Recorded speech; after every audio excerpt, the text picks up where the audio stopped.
अच्छा, chief justice अब सिर्फ सरकार का आदमी बन गया है। 1973 में जेपी नारायण ने प्राइम मिनिस्टर इंदिरा गांधी को एक लेटर लिखा था expressing deep anguish over the manner in which the judiciary was being managed by the Congress. देश के 3 सीनियर जजेस ने केशवन भारती केस में गवर्नमेंट के खिलाफ एक डिसीजन दिया था। ये था basic structure doctrine judgement according to which the parliament could not do anything with the constitution. लेकिन इंदिरा गांधी को यह बात ना पसंद नहीं आई। उन्होंने क्या किया, जस्टिस एएन रे, जिन्होंने उनका केशवन भारती में साथ दिया था, उनको चीफ जस्टिस बना दिया और बाकी 3 जजेस को सुपरसीड कर दिया। Before this, for 23 years, seniority was the rule for succession of judges.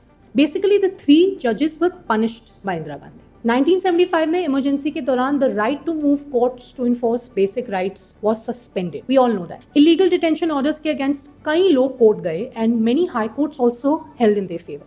In response, Congress led by Gandhi transferred 16 High Court judges, some of which were Chief Justices, without their consent. यहाँ तक कि judiciary को डराने के लिए 56 जजेस की list ली की गई, वो proposed to be transferred. Well, if that's not all, the Congress government justified its actions by claiming that एक 1955 की रिपोर्ट है जिसमें लिखा है कि जजेस को बाहर के स्टेट से होना चाहिए। कांग्रेस ने जुडिशरी को सिर्फ एक ब्रांच बना के रख दिया था सरकार की। And by the way, this continued for decades with जजेस like justice Rangnath Mishra, who saved Congress from embarrassment in the 1984 Sikh rights verdict, being given very plum posts.